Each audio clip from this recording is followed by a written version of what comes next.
CM Punk, the most controversial wrestling icon. But why did Dana White regret signing him? In the world of combat sports, CM Punk is a unique case study to explore. Once the hottest WWE wrestler and a fan favorite, but then comes his miserable UFC run. Even Joe Rogan called Punk untalented. A very nice guy and he's a hard worker, but he does not have athletic talent.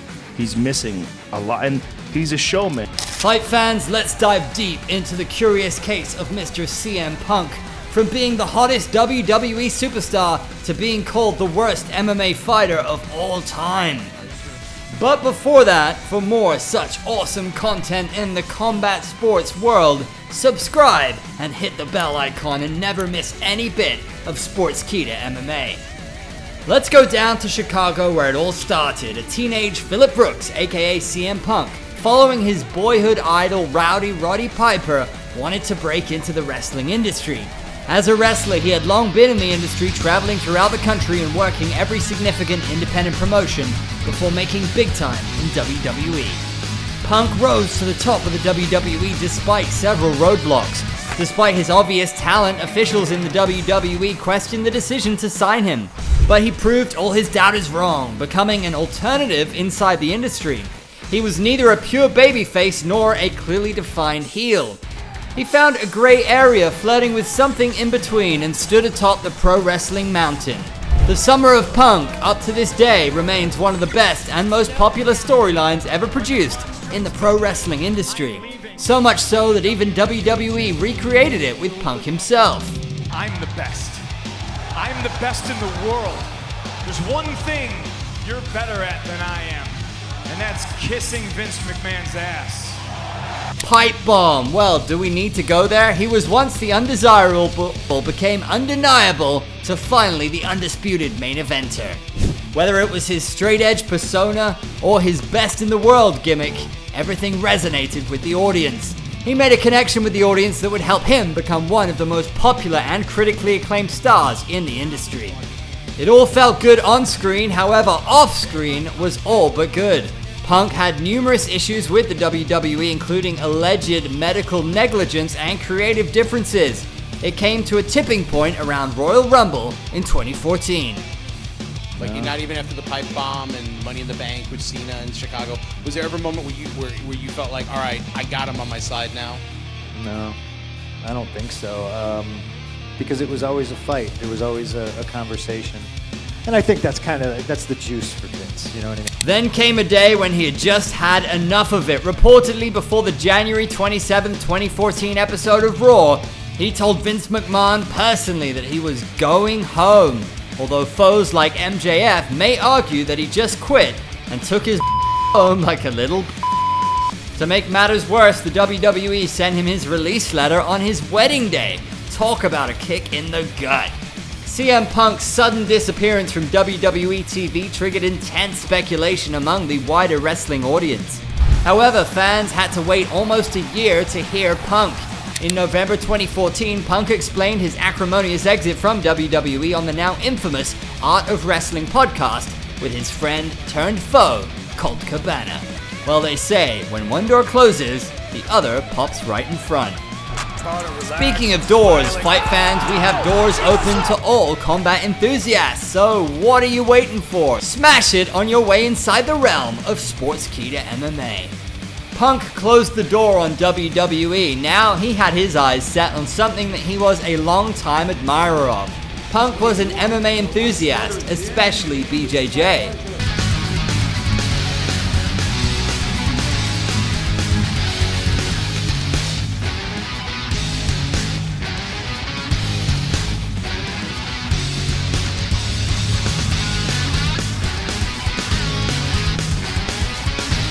The worldwide leader for MMA, Lorenzo Fertitta, then CEO of the UFC, saw him grappling with Rener Gracie.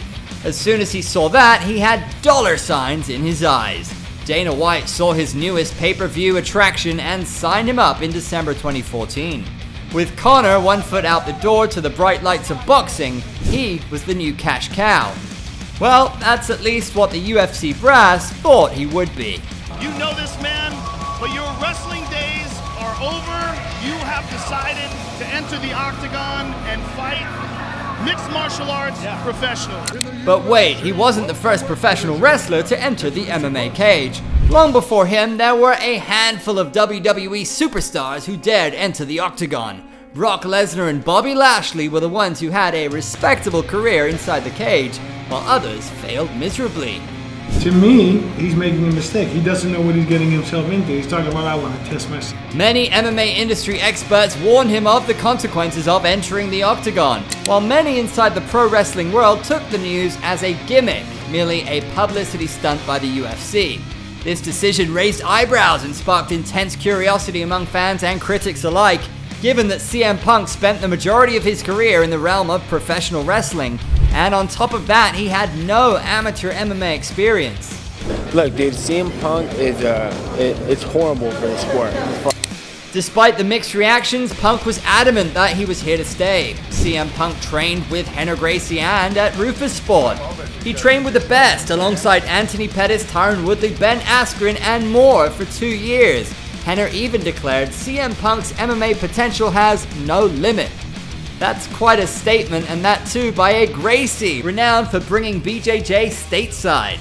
Then came his debut in September 2016. The stage was set in Cleveland for UFC 203. The fans at the Quicken Loans Arena knew exactly what was coming. CM Punk chants erupted even before his beloved Cult of Personality entrance theme started playing. This was a spectacle in itself. Once the Octagon door slammed shut, Punk met the harsh reality of the sport. His debut ended in the first round when Mickey Gall submitted him via rear naked choke. Before he could even land a punch, the fight was done and dusted. He entered the UFC, but he was unaware of the surroundings. He had been inside the ring before, but this time it felt too much. It was a stark reminder that inside the Octagon, he needed a lot of work before he could return to the cage. Even though Punk lost, he was a star attraction for the UFC. He more than doubled UFC 203's pay-per-view revenue, drawing power among the MMA elite. He lost decisively, but was quite bullish in his post-fight speech. He was never too shy to show his emotion and got teary-eyed before the media.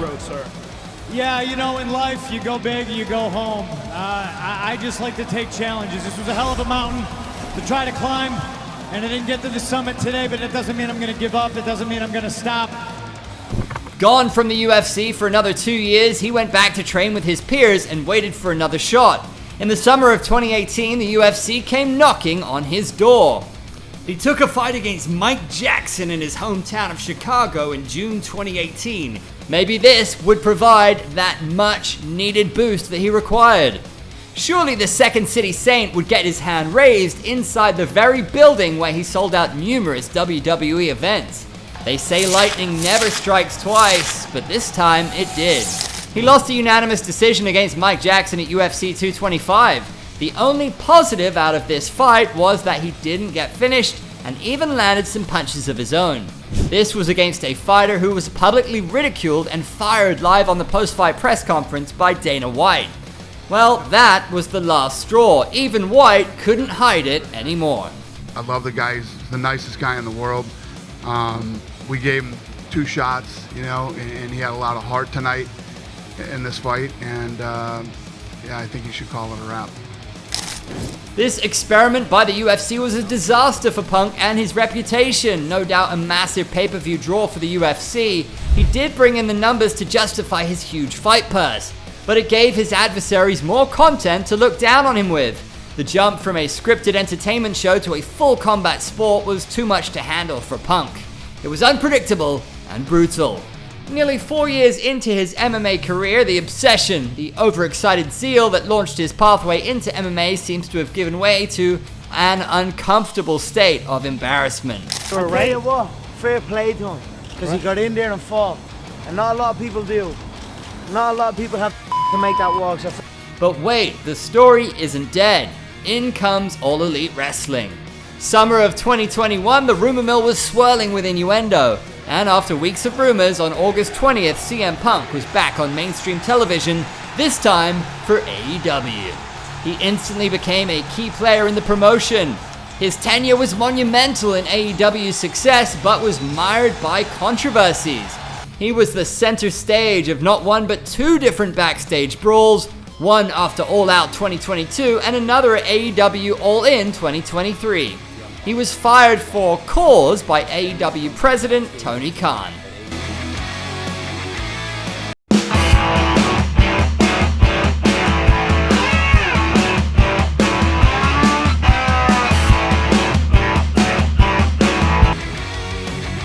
When Punk's stint with AEW came to a sudden end, he made a spectacular comeback to WWE at Survivor Series in 2023, marking a new chapter in his esteemed career.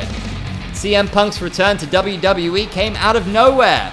Nobody expected it. Punk, who walked out to Cult of Personality, received a massive pop from the jam-packed Chicago crowd. The newest Raw Superstar is named CM Punk. And CM Punk is home! Then came his in-ring debut. Isn't it ironic that his final WWE appearance was at the 2014 Royal Rumble, and boy oh boy, life came full circle when his second innings inside the WWE ring came together in Royal Rumble 2024. With the Paul Levesque era underway, the WWE machine is firing on all cylinders. Now all of the CM Punk fans wonder what's next for the straight-edge superstar. Punk's undeniable charisma coupled with his gift of the gab built him a cult following. Fans follow him wherever he goes. Nobody can argue that. This came even before his WWE departure, which followed him to the UFC, then AEW, and back, where it all started. He was a massive hit in every organization he worked for. He delivered amazing spectacles for fans around the world in the WWE and AEW. But when it came to MMA, he tanked. In the UFC, he leaves behind a legacy that will be rivaled by very few. Despite the doubt over his skills and the naysayers, he took a bet on himself and went on a ride in the UFC Octagon. He was never a particularly gifted natural athlete. CM Punk's journey in a combat sport is a roller coaster ride full of rebellion, self-confidence, cockiness, and passion. But it was hard to go overboard when there were clear signs that the talent was elusive. It was the sheer naivety and unabashed arrogance that lured him into MMA. He does deserve full respect for even getting in there to fight in the face of long odds and even longer learning curve. So, is he the best pro wrestler ever? We'll have to wait a little more before we speak about that.